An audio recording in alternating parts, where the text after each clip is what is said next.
அனைத்து உயிரோடை தமிழ் ILC தமிழ் உயிரோடை தமிழில் அன்பர்களே உலக நகர்வுகள் நிகழ்ச்சி. உலக நகர்வுகள் நிகழ்ச்சியில் பிரித்தானியாவிலிருந்து போரியல் ஆய்வாளர் அருஸ் அவர்கள் இணைகின்றார். வணக்கம் அருஸ் அவர்களே. வணக்கம் ராஜானி. அனைத்து உயிரோடை தமிழ் உறவுகளுக்கு அன்பு வணக்கம். உங்களுக்கு வணக்கத்தை தெரிவித்துக் கொண்டு இன்னும் ஒரு உலக நகர்வுகள் நிகழ்ச்சியில் இணைந்திருக்கிறோம். முதலில் நாங்கள் பார்க்க இருக்கின்ற விடயம் என்னவென்று சொன்னால், ஜெர்மனி மியூனிக்கில் பாதுகாப்பு மாநாடு நடைபெற்றது. 3 நாள் பாதுகாப்பு மாநாடு நடைபெற்றது. இந்த பாதுகாப்பு மாநாட்டில் என்ன நடந்த என்ற விடயங்களை உயிரோடை தமிழ் உறவுகளோடு முதலில் பகிர்ந்து கொள்வீர்களா? உண்மைதான். 1963ஆம் ஆண்டு ஆரம்பிக்கப்பட்ட இந்த பாதுகாப்பு மாநாடு ஒவ்வொரு வருடமும் இடம்பெறுவதென்று. கடந்த வருடம் உங்களுக்கு தெரியும், JD Vance வந்திருந்தார். அவர் ஐரோப்பாவுக்கு மிக கடுமையான ஒரு எச்சரிக்கையை விடுத்து போயிருந்தார். அதன் பிற்பாடு கடந்த வருடத்துக்கும் இந்த வருட மாநாட்டுக்கும் இடையில் உங்களுக்கு தெரியும் எவ்வளவோ மாற்றங்கள் இடம்பெற்று விட்டன. ஐரோப்பாவுக்கும் அமெரிக்காவுக்கும் இடையிலான முருகல் நிலை, உலகில் ஏற்பட்டிருக்கின்ற மாற்றங்கள், வெனிசுலா அரசு கவிழ்க்கப்பட்டது அல்லது அதன் தலைவர் கைது செய்யப்பட்டது, காசா பலஸ்தீன இஸ்ரேல் போர், உக்ரைன் போரை இன்று ஒரு வருடமாக நிறுத்த முடியவில்லை. ஆனால் அதற்குள் கனடாவுக்கும் அமெரிக்காவுக்கும் இடையிலான பிரச்சனை, இந்தியாவுக்கும் அமெரிக்காவுக்கும் இடையிலான பிரச்சனை என்று சொல்லி பெருமளவான சம்பவங்கள் இடம்பெற்று விட்டன. அந்த சம்பவங்களின் பின்னணியில் தான் இந்த மாநாட்டை பார்க்க முடியும்.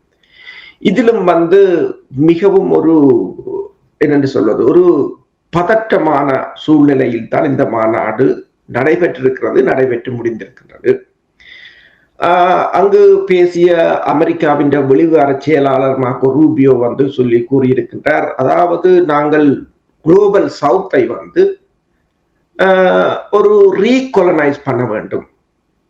அது எப்படி என்று சொன்னால், கிட்டத்தட்ட இப்ப காசாவை எப்படி இவர்கள் வைத்திருக்கிறார்களோ, கியூபாவை எவ்வாறு அவர்கள் இப்போது உங்களுக்கு தெரியும், கியூபா மீதான பொருளாதார தடை, வெனிசுலாவை கைப்பற்றியதனூடாக அங்கு அந்த நாட்டுக்கான எரிபொருட்களை தடுத்தது என்று இப்போது அந்த நாட்டில் விமானங்களுக்கு எரிபொருள் நிரப்பக்கூடிய எரிபொருட்கள் இல்லை என்று அவர்கள் அறிவித்தல் பலகையை கூட போட்டு விட்டார்கள். இப்போது ரஷ்யா தான் எரிபொருள் கப்பல் ஒன்றை அங்கு அனுப்பி இருக்கின்றது அவர்களுடைய தற்போதைய தேவைகளை நிறைவு செய்வதற்கு. மெக்சிகோ கூட அமெரிக்காவின் தடைகளுக்கு பயந்து எரிபொருட்களை அனுப்பவில்லை, ஆக உணவையும் மருந்தையும் பால்மாவையும் தான் அனுப்பும். அப்ப இவர்கள் ரீகொலனைஸ் பண்ண போறோம், மீண்டும் காலனித்துவத்தை கொண்டு வர வேண்டும் என்று அவர் கூறியது குளோபல் சவுத் என்று சொன்னால், இப்ப பலர் கேட்கிறார்கள், அப்படி என்று சொன்னால் கியூபா, காசா, வெனிசுலாவை போல குளோபல் சவுத்தில் உள்ள ஏனைய நாடுகளை நீங்கள் கொண்டு வர முற்படுகிறீர்களா என்று. மார்க்கோ ரூபியோவின் கருத்துக்கு அப்பால நீங்கள் பார்த்தீர்கள் என்று சொன்னால், இதில் கிளாரி கிளிங்டனும் ஒரு கருத்தை கூறியிருக்கின்றார். இந்த அமெரிக்காவுக்கும் ரஷ்யாவுக்கும் இடையிலான அல்லது உக்ரைன் போரை அமெரிக்கா கையாண்ட விதம் நேட்டோவை ட்ரம்ப் அழித்து விட்டார் என்ற தொனியில் தான் பேசியிருக்கின்றார். அதற்கு அப்பால் ஜெர்மனின் சான்சலர் மெர்ஸ் பேசும்போது கூறியிருக்கின்றார், அதாவது இது இப்போ ஒரு கிரேட் பவர் பொலிட்டிக்ஸ் என்று சொல்றது ஒரு அதிகார போட்டி இடம்பெற்று வருகிறதாவது, பழைய உலக ஒழுங்கு மாறிவிட்டது, ஆனால் இந்த புதிய உலக ஒழுங்கில் நாங்கள் தமக்கு ஐரோப்பா தனக்கான இடத்தை தேட வேண்டும் என்ற துணையில் பேசியிருக்கின்றார். அதே போல மேக்ரோன் கூறியிருக்கின்றார், அதாவது பழைய ஒழுங்கு முடிந்து விட்டது, அது போய்விட்டது. அதைத்தான் ரூபியோவும் கூறியிருக்கின்றார். ஆனால் இந்த புதிய உலக ஒழுங்கில் நாங்கள் எவ்வாறு செய்ய வேண்டும், எவ்வாறு செயற்பட வேண்டும் என்பதை, அதில் மறைமுகமாக அவர் கூறியது என்றால் ஐரோப்பா ஒரு போருக்கு தயாராக வேண்டும் என்பதை கூறியிருக்கின்றார். பிரச்சனை என்னவென்று சொன்னால், இந்த ஐரோப்பாவும் அமெரிக்காவும் இணைந்து மீண்டும், அதாவது மார்க்கோ ரூபியோவின் பேச்சை அமெரிக்கா தனது தளத்தில் தனது வெளிவிவகார தளத்தில் அதை பதிவேற்றி இருக்கிறது. அதில் பார்க்கலாம் போய். அவர்களின் கருத்தின் அடிப்படையில் என்னென்று சொன்னால், ஐரோப்பாவும் அமெரிக்காவும் இணைந்து, அதாவது ஐரோப்பா மீது அமெரிக்காவுக்கு ஏன் கோபம் என்று சொன்னால், இந்த அமெரிக்காவை போல ஐரோப்பா அந்த காலனித்துவத்தை தொடர்ந்து செய்யவில்லை, அதை விட்டது தான் பிழை என்ற துணையில் கூறுகிறார்கள். அப்போ வேறு ஆய்வாளர்கள், மேற்குலக ஆய்வாளர்கள் கூறுகிறார்கள் என்று சொன்னால், ஓகே, அப்படி என்று சொன்னால் ரஷ்யாவும் சீனாவும் உங்களை போல இணைந்தால் இவ்வாறு இருக்கும் என்று. நீங்கள் ஐரோப்பாவும் அமெரிக்காவும் இணைந்த ஒரு காலனித்துவத்தை செய்ய போறீர்கள் என்று சொன்னால் ரஷ்யாவும் சீனாவும் இணைந்த ஒரு காலனித்துவத்தை மேற்கொள்ள முனைந்தால் இந்த உலகம் எந்த நிலைக்கு போகும் என்ற ஒரு கேள்வியை கேட்டிருக்கிறார்கள். அதுல இன்னொரு விடயம் என்னென்று சொன்னால் அதாவது இது தொடர்பாக ஆய்வு செய்தவர் என்ன கூறுகிறார் என்று சொன்னால் மெல்ல மெல்ல இவர்கள் ஒரு மிகப்பெரிய ஒரு போருக்குள் போய் கொண்டிருக்கிறார்கள். இரண்டாவது உலக போராக இருக்கலாம், முதலாவது உலக போராக இருக்கலாம், இவ்வாறு தான் வந்து கொண்டிருந்தது. அதாவது ஒரு ஒரு நேரடியான மோதல்கள் ஆரம்பமாகுவதற்கு முன்னர் தடைகள்,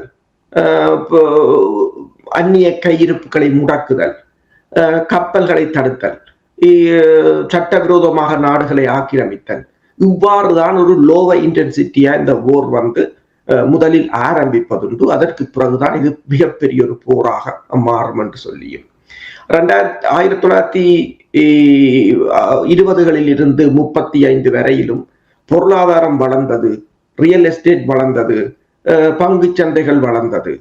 ஆனால் அதற்கு பிறகு அதெல்லாம் கொலாப்ஸ் ஆகித்தான் அந்த போர் ஆரம்பமாகிறது. அதே ஒரு சைக்கிள் தான் இப்போதும் இடம்பெற்றுக் கொண்டிருக்கிறது என்று கூறுகிறார். கொள்ளையடித்த பணம் பங்குரோத்தா போய்விட்டது, இப்பொழுது புதிய ஒரு வழிமுறையை கண்டுபிடிப்பதற்கான முயற்சியை போல் தெரிகின்றது. அதை நாங்கள் ஒரு பக்கத்தில் விட்டுவிட்டு, நீங்கள் இப்பொழுது கூறினீர்கள் ஜேடி வான்ஸ் அவர்கள் கடந்த ஆண்டு மியூனிக் மாநாட்டில் உரையாற்றும் பொழுது அவருடைய தொனி கோபத்தை ஊட்டும் வகையில் தான் இருந்தது அப்பொழுது.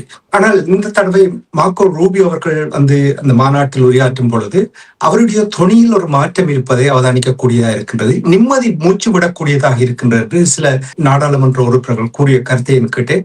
அவருடைய அந்த உடல் மொழியிலும் கூட பார்க்கக்கூடியதாக இருந்தது. அவர்களிடம் ஒரு முடிவுக்கு வந்து விட்டார்கள் போல் இருக்கிறது. அதாவது இந்த நிலை தொடர்ந்தால் பெரிய ஒரு போரும் ஆபத்தான நிலையும் ஏற்படும் என்று. அவ்வாறுதான் நீங்கள் அவதானித்தீர்களா? உண்மைதான். என்னென்று சொன்னால் பொலிட்டிக்கோ ஊடகம் போட்டிருக்கின்றது, ஐரோப்பாவுக்கும் அமெரிக்காவுக்கும் இடையிலான முருகல் நிலை மேலும் வளர்ந்ததைத்தான் இந்த மியூனிக் மாநாடு காட்டியிருக்கிறது என்று கூறியிருக்கிறது. ஆனால் இந்த முருகல் நிலையின் வளர்ச்சி வந்து அமெரிக்காவுக்கு ஒன்று தெரிகிறது. அதாவது ஐரோப்பாவுடனான இந்த முருகல் நிலை தனது தற்போதைய இருப்பை அல்லது தக்க வைப்பதற்கு உதவ போவதில்லை என்பதை உணர்ந்திருப்பார்கள். ஏனென்று சொன்னால் டொனால்ட் ட்ரம்ப் எத்தனை வரிகளை போட்டாலும், எத்தனை டரிஃபை கொண்டு வந்தாலும் அமெரிக்காவின் பொருளாதாரத்தில் பாரிய அளவில் மாற்றம் ஏற்படவில்லை. இன்னும் $2 டிரில்லியன் அவர்கள் அந்த தங்கள் கடன் சுமையில் ஏற்றியிருக்கிறார்கள். இப்போது அமெரிக்காவின் வட்டியை மட்டும் 1 டிரில்லியனை எட்டப் போகிறது என்று கூறுகிறார்கள். அந்த 1 டிரில்லியன் என்பது அமெரிக்காவின் மொத்த பாதுகாப்பு செலவை விட அதிகம். ஆனால்தான் இப்போது வட்டிக்காக கொடுக்க வேண்டிய ஒரு நிலை. இப்போ சமூக வலைத்தளத்தில் ஒன்றை பார்த்தேன். அதாவது அமெரிக்கா மக்களிடம் கேட்கின்றது, இந்த 38 டிரில்லியனை கடனை கட்டுவதற்கு உங்களாலான உதவிகளை செய்ய வேண்டும் என்ற ஒரு தோணியை. அடுத்ததாக போரை பொறுத்தவரையில் ஈரானில் கூட இவர்களால் ஒரு காத்திரமான நடவடிக்கைகளை மேற்கொள்ள முடியவில்லை. வெனிசுலா மீது ஒரு மட்டுப்படுத்தப்பட்ட நடவடிக்கையை செய்தார்களே தவிர, ஒரு சிறப்பு நடவடிக்கையை செய்தார்களே தவிர, இப்ப உக்ரைனில் ரஷ்யா நடத்தும் போரை போல ஒரு நீண்ட போரை அவர்களால் மேற்கொள்ள முடியவில்லை. இப்ப ஒரு நீண்ட போரை சந்திப்பதற்கு மேற்குலகத்தின் ஆயுத வளமும் பொருளாதார வளமும் இடம் கொடுக்காது என்பதை உணர்ந்திருக்கிறார்கள். எனவேதான் ஈரான் மீது கூட அவர்கள் தாக்குவதற்கு அஞ்சுகிறார்கள்.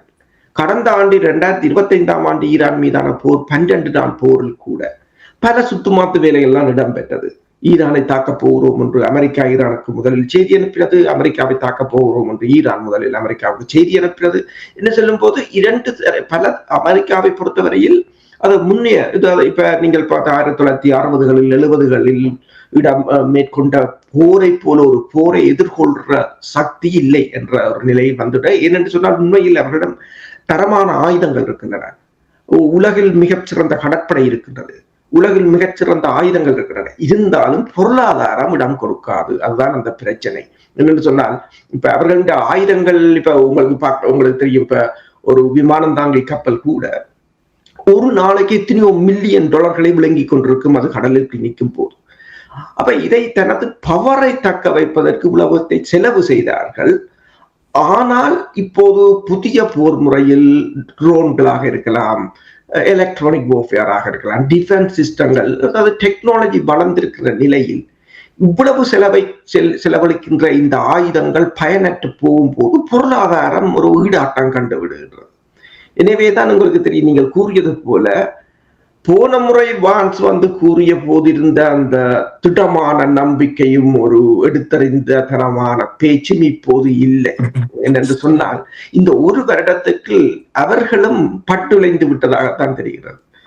இப்ப நீங்கள் மியூனிக்கில் நடந்த இந்த மாநாட்டில் யுக்ரைன் தொடர்பாக நீங்கள் கூறும்பொழுது மார்க்கோ ரூபியோ அவர்கள் வெளிப்படையாக பேசவில்லை என்று நீங்கள் நினைக்கிறீர்களா? உக்ரைன் பிரச்சனை தொடர்பாக அவர்கள் இப்போது ஜெனீவாவில் ஒரு பேச்சுக்களை நடத்துவதற்கு தயாராக இருக்கிறார்கள். உக்ரைன் பிரச்சனையில் உக்ரைன் பிரச்சனை தான் ஐரோப்பாவுக்கும் அமெரிக்காவுக்கும் இடையிலான மிகப்பெரிய ஒரு சிக்கலாக இருக்கின்றது. அமெரிக்கா யோசித்தது உக்ரைனை பிரச்சனையை ஐரோப்பா தனியாக கையாளும் ரஷ்யாவை என்று சொல்லி. ஆனால் பிறகுதான் தெரிஞ்சது ரஷ்யாவை கையாள்வதற்கு ஐரோப்பாவால் இயலாது, அமெரிக்கா தான் அதற்கு வர வேண்டும் என்ற ஒரு நிலை. ஆனால் அமெரிக்காவிலும் அது இயலாது. இந்த நிலையில் தான் ட்ரம்ப் தனது முடிவை மாற்றியிருந்தார். முதலில் இந்த போரை ஆரம்பித்த போது இவர்கள் இவ்வளவு தூரத்துக்கு களமுனை மாறும் என்று யோசிக்கவில்லை. நாங்கள் பேப்பரில் எழுதுவது ஒன்று, லேபோரட்டரியில் போய் செய்யும் போது வருவது ஒன்று, அப்படித்தான் இருக்கும். என்று சொன்ன அதைத்தான் ட்ரபிள் ஷூட்டிங் என்று சொல்வார்கள். அந்த நிலையை நீங்கள் எதிர்கொள்ள வேண்டும். அதை அனுபவத்தின் மூலம் தான் வருவதுண்டு. அமெரிக்கா இதுவரை காலமும் எல்லா நாடுகளிலும் போரில் ஈடுபட்டதுக்குரிய காரணம் தனது படையினரை ஒரு செயல்திறனிலும் அனுபவத்திலும் முதன்மையாக வைத்திருக்க வேண்டும் என்று சொல்லி. ரஷ்ய ராணுவம் முதலில் போரின் ஆரம்பத்தில் அவர்களுக்கு அனுபவம் இல்லை என்றாலும் அதன் பிற்பாடு அவர்கள் அதில் மிகப்பெரிய ஒரு அனுபவத்தை பெற்றுவிட்டார்கள். இப்போ ஐரோப்பாவிலேயே மிகச்சிறந்த ராணுவமாக மாறி இருக்கிறார்கள்.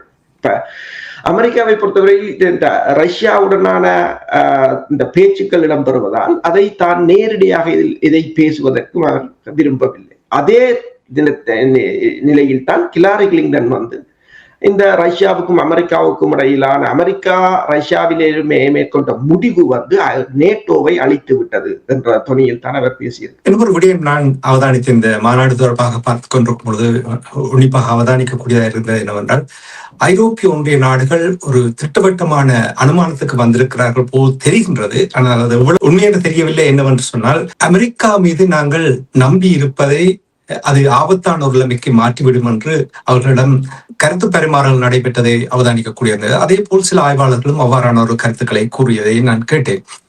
ஐரோப்பா சொந்த பாதுகாப்பு கட்டமைப்பை அதற்கு தயாரா உருவாக்கி அதன் பால் செயல்படுவதற்கு, அல்லது இது வரும் வாய்ப்பேச்சு என்று நீங்கள் கருதுகிறீர்களா? மிகப்பெரிய ஒரு போரை இப்ப அமெரிக்காவுக்கு இணையாகவோ அல்லது ரஷ்யாவுக்கு இணையாகவோ சீனாவுக்கு இணையாகவோ இவர்கள் வளர வேண்டும் என்று சொன்னால் அது ஒரே இரவில் வளர்ந்துவிட முடியாது. அதற்கு பல படிமுறைகள் இருக்கின்றன.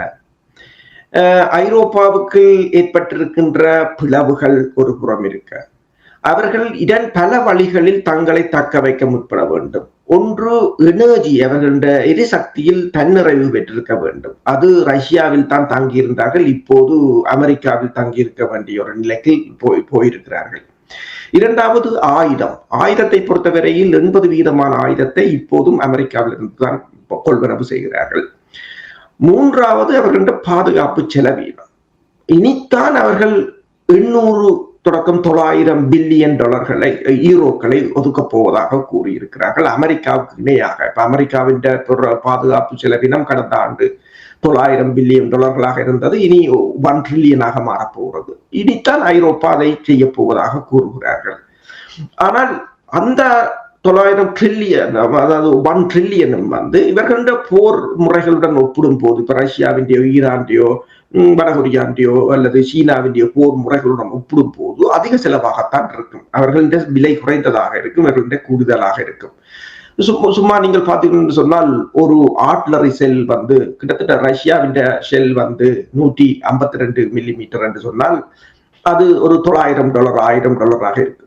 ஆனால் அமெரிக்காவின் கிட்டத்தட்ட $2500 இருந்தது. இப்போது உக்ரைன் சண்டைக்கு பிறகு அதை $8,000 ஏற்றி $10,000, ஒரு ஷெல் $10,000 மாற்றி விட்டார்கள். அவ்வாறு இப்ப ஒதுக்கப்படுற நிதியும் போருக்கு காணுமான்றது தெரியாது. ஆனால் அடுத்ததாக என்ன சொன்னால், அதை ஒதுக்குவதற்கு இவர்கள்ட்ட பொருளாதார பலம் இருக்காண்டால் அதுவும் இல்லை என்று சொன்னால், குளோபலைசேஷன் என்று சொல்லி இந்த பொருளாதாரத்தை இந்தியா, சீனா, பாகிஸ்தான், பங்களாதேசம் என்று கொண்டு சென்று நிறுவனங்களை எல்லாம் கொண்டு சென்று இப்போது அங்கு தங்கியிருக்க வேண்டிய நிலையில் டிபெண்டாக வந்து விட்டார்கள். அதாவது குளோபலைசேஷன் என்று இவர்கள் கொண்டு வந்தது ஒரு காலனித்துவமாக இயங்கலாம் என்று நினைத்தது அது கடைசியாக அவர்களில் தங்கியிருக்க வேண்டிய நிலைக்கு கொண்டு வந்து விட்டுவிட்டது. ஆனாலும் நீங்கள் சொன்னது சரி, அந்த சாராம்சம் வந்து ஐரோப்பா போருக்கு தயாராக வேண்டும் என்பதைத்தான் இந்த முனிக் கான்ஃபரன்ஸ் வந்து கோடிட்டு காட்டி ஒரு வரியில் கோடிட்டு காட்டியிருப்பதாக கூறப்படுகிறது அந்த ஐரோப்பிய ஒன்றிய தலைவர்களின் பேச்சுக்களின் அடிப்படையில். சரி, சுருக்கமாக 2-3 கேள்விகள் இருக்கிற மாநாடு தொடர்பாக வாலடிமிர் ஜெலன்ஸ்கி அவர்கள் 20 ஆண்டு உத்தரவாதம் தர கேட்டார் அந்த மாநாட்டில். இது நடைமுறைக்கு சாத்தியமா? ரஷ்யா தெளிவாக சொல்லிவிட்டது. அதாவது பாதுகாப்பு உத்தரவாதம் என்பது அதாவது நேட்டோ படையினரோ அல்லது அமெரிக்க படையினரோ அல்லது வெளிநாட்டு படையினரோ அங்கு தரையிறங்க முடியாது. அவ்வாறு தரையிறங்கினால் அவர்கள் தங்கள் இலக்குகளாக மாறுவார்கள் என்பதை கூறிவிட்டார்கள். இப்போ கேள்வி என்னென்று சொன்னால் 20 ஆண்டு கால பாதுகாப்பு என்று சொன்னால் அது எவ்வாறு அந்த பாதுகாப்பு 20 ஆண்டு நேட்டோவை போல ஆர்டிகிள் 5 நேட்டோவின் ஆர்டிகிள் 5 சரத்து 5 என்று சொல்வது ஒரு நாட்டை தாக்கினால் மற்ற நாடுகள் தாக்குதலுக்கு போக வேண்டும். அதை கூட நேட்டோ கூட இப்போது அந்த நிலையில் இல்லை. இப்ப ரஷ்யா ஒரு நேட்டோ நாட்டை தாக்குமாக இருந்தால் நேட்டோ ஆர்டிகிள் 5 ஆக்டிவேட் பண்ணுமோன்றது கூட பெரிய ஒரு பிரச்சனையாக இருக்கின்றது. அதை சொல்லுவார்கள் சாதாரணமாக ஏதோ குண்டு வெடித்து விட்டது அல்லது யாரோ தாக்கி விட்டார்கள் என்றுதான் கூறுவார்கள். அவ்வாறான ஒரு நிலையில் தான் நேட்டோ இருக்கின்றது. அப்ப இந்த நிலையில் ஐரோப்பிய ஒன்றியம் பாதுகாப்பு வழங்குமா என்றால் இல்லை. ஐரோப்பிய ஒன்றியத்தின் படை பலம் வந்து தங்களை பாதுகாப்பதற்கு கூட பார்த்தார். அண்மையில் பிரித்தானியாவில் இருந்து வெளிவருகின்ற ஒரு ஊடகம் கூறியிருந்தது பிரித்தானியாவின் ஆயுத பலம் வந்து அமினிஷன்ஸ் வந்து கிட்டத்தட்ட 8 நாள் போருக்கு தான் காணும் என்று சொல்லி. அப்ப இப்ப கிட்டத்தட்ட ரஷ்யா போர் 2022ஆம் ஆண்டுல இருந்து போய்கொண்டிருக்கின்றது. உற்பத்திகளை பொறுத்தவரையிலும் அவ்வாறுதான். அப்ப உக்ரைன் அதிபரை பொறுத்தவரையில் அதாவது இந்த மேற்குலகத்தை நம்பி அவர் இறங்கியது முதலாவது பிழையாக இப்போது உணர்கிறார். ஏதோ ஒரு வகையில் இந்த மேற்குலகத்தை அந்த போருக்குள் இழுத்து விடுவதற்கு, அதாவது இதை 2 பக்கமும் ஒருவரை பழி வாங்குவதாக இருக்கலாம். அதாவது இவர் என்னை பயன்படுத்தியதுக்கு பதிலாக அவரை நான் பயன்படுத்த வேண்டும் என்ற ஒரு நிலையில் இருக்கிறார்.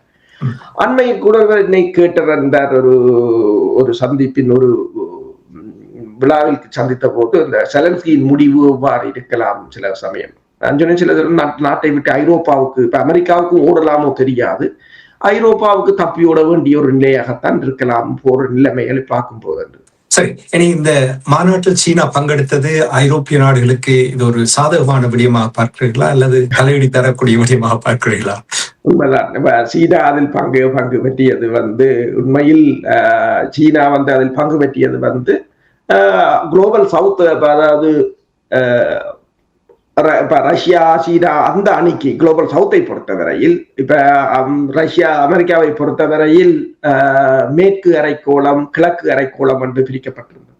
இந்த கிழக்கு அரைக்கோளத்துக்கு ஒரு பலம் வாய்ந்ததாகத்தான் இருக்கின்றது. சீனாவை ஐரோப்பிய ஒன்றியம் விரும்பவில்லை, ஆனால் விரும்ப வேண்டும் என்ற ஒரு கட்டாயத்துக்கு இருக்கிறார்கள். என்னென்னு சொன்னால் விருப்பம் இல்லாவிட்டாலும் ஏற்றுக்கொள்ள வேண்டிய ஒரு நிலையில் இருக்கின்றார்கள். ஏனென்றால் அவர்களுடைய பொருளாதார பலம் அவ்வாறு இருக்கின்றது. இப்ப சீனாவையும் இந்தியாவையும் வைத்துக் கொண்டுதான் ஐரோப்பிய ஒன்றியம் வந்து அமெரிக்காவை பார்கெயின் பண்ணுகின்றது. அப்ப சீனா உங்களுக்கு தெரியும், சீனாவுக்கு எல்லோரும் படையெடுத்திருந்தார்கள் அண்மையில். அப்ப இப்ப சீனா பங்கு பெற்றியது அமெரிக்காவை கையாள்வதற்கு ஐரோப்பிய ஒன்றியத்துக்கு உதவலாம். இப்ப உங்களுக்கு தெரியும் நேட்டோனுடைய நிலைப்பாடு அமெரிக்காவை பொறுத்த மட்டும் கிரீன்லாந்து இது ஒரு பர்னிங் இஷ்யூவாக இருக்கிறது. அப்படி என்றால் இந்த கிரீன்லாந்துடைய இந்த பிரச்சனை நேட்டோனுடைய கூட்டணியை உடைக்கும் என்று நீங்கள் நம்புகிறீர்களா? கிரீன்லாந்து இப்போது ஒரு மிகவும் சூடாக பேசப்பட்ட விடயம் இப்போது ஒரு கோல் வாட்டர் ஊத்தின போல அப்படியே அமர்ந்து போய்விட்டது. ஆனால் அமெரிக்கா தனது முடிவில் இருந்து மாறவில்லை என்று கூறுகின்றது. ஆனால் இப்ப கிரீன்லாந்தின் கையகப்படுத்தல் வந்து நேட்டோவுக்கு ஒரு மிகப்பெரிய ஒரு பிரச்சனையை உருவாக்கும். ஆனால் சில சமயங்களில் அவர்கள் அதை உண்மையில் உங்களுக்கு தெரியும், கிரீன்லாந்தை அமெரிக்கா பலவந்தமாக கைப்பற்றினால் நேட்டோவின் முடிவு தான் அது ஆக இருக்கும். ஆனால் அதை தவிர்க்க வேண்டும் என்று சொன்னால் அமெரிக்கா கைப்பற்றாமல் தாங்கள் கொடுத்ததாக அதனை மாற்றி விடுவதாக அவர்கள் அதை முயற்சி செய்யலாம். இதைத்தான் ரஷ்ய அதிபர் கூறியிருந்தார். அலாஸ்காவை கூட வித்திருந்தது ரஷ்யா அமெரிக்காவுக்கு. அதே போல கிரீன்லாந்தை நீங்கள் விற்பதற்கு ஒரு தடையும் இல்லை என்ற துணியில் தான் கூறியிருந்தார். அமெரிக்காவும் கூறியிருக்கின்றது, கிரீன்லாந்து வந்து அது நீங்கள் பலவந்தமாக பிடித்து வைத்திருக்கின்ற ஒரு பிரதேசம் என்றுதான் கூறியிருக்கிறார்கள். ஆனால் கிரீன்லாந்துக்கு தனிநாட்டை கொடுப்பார்களா என்றால் இல்லை. அதை அமெரிக்கா தன்னுடன் இணைப்பதற்கான முயற்சியாகத்தான் அமெரிக்கா முயன்று வருகின்றது. மார்கோ ரூபியோவின் கருத்தின்படி மீண்டும் காலனித்துவத்தை கொண்டு வர வேண்டும் என்று சொன்னால் அது கிரீன்லாந்தின் தப்பாது, கனடாவும் தப்பாது. ஏனென்றால் அவர்கள் குளோபல் சவுத்தையே டார்கெட் பண்ணும் போது இந்த நாடுகள் தப்பி பிழைப்பது என்பது கடினம் தான். மிகவும் சுருக்கமாக யுக்ரைனுடைய இந்த போர் தொடர்பாக ஜெனீவாவில் கூட்டம் நடைபெற போகின்ற என்ற விடயங்களை நீங்கள் கூறுகிறீர்கள். இது வெற்றிகரமாக முடியும் என்று நம்புகிறீர்களா? அல்லது இப்ப நீங்கள் அடிக்கடி கூறிய ஜெனீவாவில் இப்பொழுது இயங்காத நிலை இருக்கிறது, ரஷ்யா இருக்கிறது, சீனா இருக்கின்றது, அவர்கள் வீட்டோ அதிகாரத்தை பயன்படுத்தினால் ஒன்றையுமே சாதிக்க முடியாத ஒரு நிலைமையை ஏற்படுத்த இது எவ்வாறு நீங்கள் பார்க்கிறீர்கள்? ஐநாவை கொண்டு இந்த போர் நிறுத்தத்தை கொண்டு வருவது என்பது முடியாத காரியம். ஏனென்று சொன்னால் பாலஸ்தீன விவகாரத்தில் காசா பிரச்சனையில் அமெரிக்கா வீட்டோவை எவ்வாறு பயன்படுத்தியோ அதே போலதான் இந்த உக்ரைன் பிரச்சனையில் ரஷ்யாவோ சீனாவோ அதனை பயன்படுத்தும். இப்போ ஜெனீவாவுக்கு ஸ்டீவ் விட்கோஃபும் பெர்னார்ட் குஷ்னரும் போயிருக்கிறார்கள் பேச்சுக்களை நடத்துவதற்கு. அங்கு 2 பேச்சுக்கள் நடைபெற போகின்றது. ஒன்று உக்ரைன் ரஷ்ய பிரச்சனை, அடுத்ததாக ஈரான் அணு ஆயுதம் தொடர்பான பேச்சுக்கள். ஆனால் அதே சமயம் உக்ரைனில் தொடர்ச்சியாக தாக்குதல்கள் இடம்பெற்றுக் கொண்டிருக்கின்றது. ஒடிசா பகுதியில் கூட நாங்கள் பேசிக் கொண்டிருக்கின்ற சமயம் கூட ரஷ்யா வந்து துறைமுக பகுதியை தாக்கி அளித்திருக்கின்றது. அதே போல உக்ரைன் எரிபொருள் களஞ்சியங்கள், எரிசக்தி நிலையங்கள் என்று ரஷ்யா தொடர்ச்சியாக தாக்குதலை நடத்தி கொண்டிருக்கிறது. உக்ரைனும் தொடர்ச்சியாக ரஷ்யா மீது ஆள் இல்லாத தாக்குதல் விமானங்கள் மூலம் தாக்கி அளித்துக் கொண்டுதான் இருக்கிறார்கள். அதே நேரம் மேற்குலகம் அமெரிக்கா கூட ரஷ்யாவுடன் பேச்சுக்களை நடத்துவதாக கூறினாலும் தனக்கு சந்தர்ப்பம் வரும்போது நேட்டோவின் ஊடாக ரஷ்யாவின் ஜெனரல்களை கொல்வதோ அல்லது ரஷ்யாவின் படையினரை பலவீனப்படுத்துவதோ அதனை செய்து கொண்டுதான் இருக்கிறார்கள். ஒரு மிகப்பெரிய போருக்கு முன்னால் எதிரியை பலவீனப்படுத்த வேண்டும் என்பதில் இருதரப்புகளும் மிகவும் உக்கிரமாக செயற்பட்டு கொண்டிருக்கிறார்கள். உங்களுக்கு தெரியும், அண்மையில் சண்டே டைம்ஸ் இங்க யூகேல ஒரு தகவலை வெளியிட்டிருந்தது. கிட்டத்தட்ட $39,000 இங்க இருக்கிற ஒரு ஏஜென்ட்டுக்கு கொடுத்திருக்கிறார்கள் சீனாவும் ரஷ்யாவும். என்னென்னு சொன்னால் இங்க இருக்கின்ற தேர்தல் ஆணையகத்தை ஹேக் பண்ணி தங்களுக்கு தகவல்களை தர வேண்டும் என்ற தகவல்களை கூட கொடுத்திருக்கிறார்கள். அந்த புலனாய்வு நடவடிக்கையாக இருக்கலாம், உள்வீட்டு சதியாக இருக்கலாம், அதனை இருதரப்பும் ஒருவரை பலவீனப்படுத்துவதற்கான முயற்சியை மேற்கொண்டு வருகின்றார்கள். ஆனால் அதே சமயம் நீங்கள் சொன்னது போல இந்த பேச்சுக்களையும் நடத்தி கொண்டிருக்கிறார்கள். அந்த பேச்சுக்களில் இருந்து வெளியேறுவதாக, தனது நிபந்தனைகளை தளர்த்துவதாக இல்லை. சரி, இந்த மியூனிக் மாநாடு தொடர்பாக நிறைவாக நீங்கள் கூறினீர்கள் ஆரம்பத்தில் அமெரிக்காவுடைய மார்கோ ரூபியோ அவர்கள் பழைய உலகம் முடிந்து விட்டது என்று நீங்கள் கூறினீர்கள். மார்கோ ரூபியோ அவருடைய இந்த கருத்து ஐரோப்பிய நாடுகளுக்கு இது ஒரு ஆபத்தானதா அல்லது வாய்ப்பாக நீங்கள் பார்க்கிறீர்களா? ஐரோப்பிய ஒன்றியத்துக்கு மிகவும் ஒரு ஆபத்தானதாகத்தான் இருக்கும். வாய்ப்பு என்று சொன்னால் அவர்களால் அமெரிக்காவை விட்டு வெளியில் வந்து தனியாக நிற்பதற்குரிய பலம் இப்போது அவர்களிடம் இல்லை. ஒரு போருக்கு தயாராகுங்கள் என்று சொன்னால் யாருடன் போரை செய்ய போகிறார்கள்? ரஷ்யாவுடன் போரை செய்ய போகிறார்கள் என்று சொன்னால் அது சீனாவுக்கு எதிரான போராகவும் தான் இருக்கு. இப்போ நான் முதல் கூறியது போல அமெரிக்காவும் ஐரோப்பாவும் இணைவது போல ரஷ்யாவும் சீனாவும் இணையுமாக இருந்தால் நிலைமை என்ன என்ற ஒரு கேள்வி இருக்கின்றது. ஏனென்று சொன்னால் படைத்துறை ரீதியாகவோ தொழில்நுட்ப ரீதியாகவோ பொருளாதார ரீதியாகவோ. ஆனால் மார்கோ ரூபியோ ஒன்றை கூறியிருக்கின்றார். உலகிலேயே மிகவும் அதாவது 1.4 பில்லியன் மக்களை கொண்ட ஒரு தேசம், 2வது பொருளாதார வளம் கொண்ட ஒரு தேசம், மிக பெரும் படைபலம் உள்ள ஒரு தேசம், மிகப்பெரிய தொழில்நுட்ப வளர்ச்சி கொண்ட ஒரு தேசம். அது ஏன் அதனுடன் ஏன் அமெரிக்கா பகையாக இருக்க வேண்டும் என்றொரு துணியில் வந்து மார்கோ ரூபியோ பேசியிருந்தார். இப்போது ஏப்ரல் மாதம் அளவில் ட்ரம்ப் சீனாவுக்கான பயணத்தை மேற்கொள்ள இருப்பதாக கூறப்படுகிறது. இப்ப ஐரோப்பிய ஒன்றியத்தை பொறுத்தவரையில் இந்த அமெரிக்காவுக்கும் ஐரோப்பிய ஒன்றியத்துக்கும் இடையிலான இந்த முறுகல் நிலை அல்லது புதிய உலக ஒழுங்கு என்பது ஐரோப்பிய ஒன்றியத்துக்கு மட்டுமல்ல எல்லோருக்கும் ஒரு பாதகமாகத்தான் முடியும். என்னென்னு சொன்னால் இதை ஏற்றுக்கொண்டால் அந்த பாதகத்திலிருந்து தப்பிக்கொள்ளலாம். அதாவது எல்லோரும் கூறுகிறார்கள் ஒருமுனைவாக்கப்பட்ட உலகம் முடிந்துவிட்டது என்று. ஆனால் அதனை மீண்டும் தக்க வைப்பதற்கான முயற்சியை அமெரிக்காவும் ஐரோப்பாவும் இணைந்து அதை செய்யலாமோ என்று இப்போது கடைசியாக ஒரு முயற்சியை செய்து பார்க்கிறார்கள். அதுதான் ஆபத்தாக முடியுமே தவிர இந்த புதிய உலகை இவர்கள் ஏற்றுக்கொள்வார்களாக இருந்தால் அதை அந்த ஆபத்திலிருந்து தப்பிக்கொள்ளலாம். நிச்சயமாக நிறைய மாற்றங்கள், இந்த மாற்றங்களை எதிர்கொண்டுதான் ஆக வேண்டும். இந்த மாற்றத்தினால் என்ன விதமான விளைவுகள் வரப்போன்றது, பாரதூரமான விளைவுகள் வரப்போன்றது என்பதை நாங்கள் பொறுத்திருந்துதான் பார்க்க வேண்டும். நன்றி அரசுகள் இன்றைய நிகழ்ச்சியில் இணைந்து ஜெர்மனி மியூனிக்கில் நடந்த பாதுகாப்பு மாநாடு தொடர்பாக அந்த தகவல்களை விரிவாக உயிரோடை தமிழ் உறவுகளுக்கு தந்தவைக்காக உயிரோடை தமிழ் அன்பர்கள் சார்பாக நன்றி கூறிக்கொண்டு மீண்டும் என்ன ஒரு நிகழ்ச்சியில் இணைந்திருப்போம். அதுவரைக்கும் நன்றி, வணக்கம். நன்றி. எமது பார்வையாளர்களுக்கு வணக்கம். மக்களின் குரலாய் ஓங்கி ஒலிக்கும் இலக்கு மின்னிதழ் மற்றும் உயிரோடை தமிழ் வானொலி ஆகிய இவ்விரு ஊடகங்களும் உங்களைப் போன்ற எமது நேயர்கள் நண்பர்களின் ஆதரவிலேயே இயங்கி வருகின்றன. மிக குறைந்த வளங்களுடன் பல இடர்கள் மற்றும் தடைகளை தாண்டி பயணிக்கும் எமது ஊடகங்களின் பணிகள் மேலும் வளர உங்களால் முடிந்த நிதியுதவியை வழங்கி இன்னும் காத்திரமான செயற்பாடுகளை முன்னெடுக்க உதவுமாறு மிகவும் பணிவன்புடன் வேண்டி நிற்கின்றோம். உங்கள் பங்களிப்பு உங்களின் உரிமை குரலாய் ஓங்கி ஒலிக்கும். நன்றி.